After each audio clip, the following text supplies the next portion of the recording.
Ô vie, marche dévotement que j'observe tes imperfections, que je t'ai perdu de l'œil, j'ai enfilé ta bure effilochée avec le rouge de mon verre brisé. Nous mourons ici où la terre refermée nous évacue par la dernière gorge étroite, les membres déchirés. Et tu dis, errer parmi les décharges vides, c'est annoncer la béatification du néant, comme le poète aveugle chantant les baleines, telles les collines clinquantes sous la lune. Écrit, arabe, écrit, palestinien, écrit, Afrikaner, écrit, humain aussi. Ek sê, ek sal ons drome so spieëls bewaar. Want ons het die gesigte gesien van hulle wat ons kinders uit die vensters van hierdie laaste ruimte gaan gooi. Bo die bouvalle skater 'n leedvermakerige maan soos 'n mal vrou met 'n stikkende skepbeker wanneer sy haar gesig in die put sien verrimpel. Jy sê, sien jy daardie stories in die onsienbaarheid?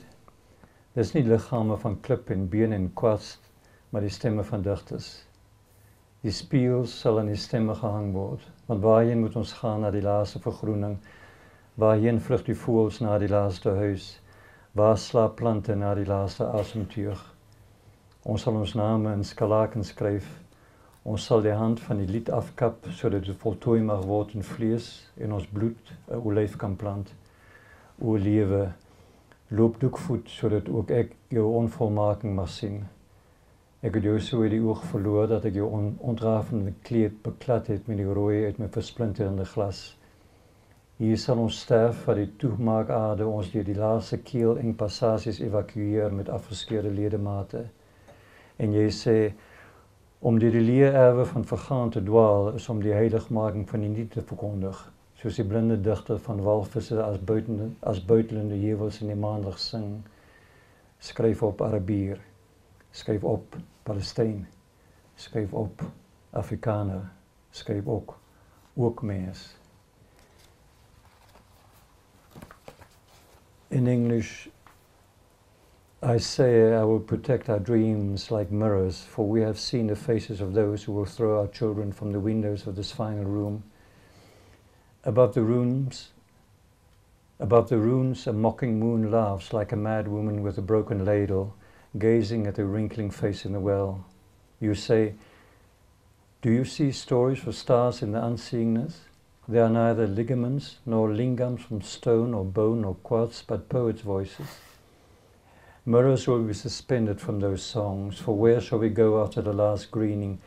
Where do birds fly after the final home?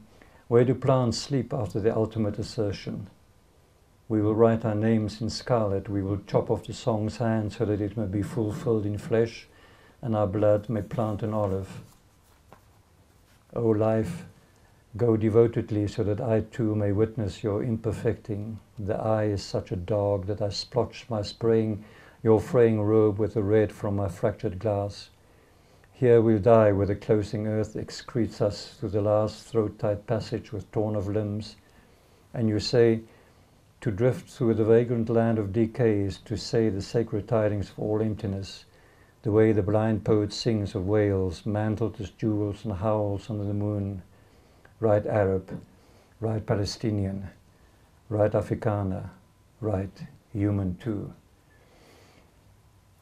Here you will see quite a number of sleights of hand, if I might call it that.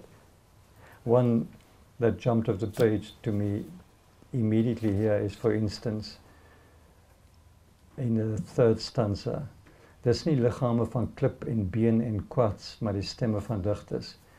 And in English it becomes, there are neither ligaments nor lingams of stone or bone or quartz.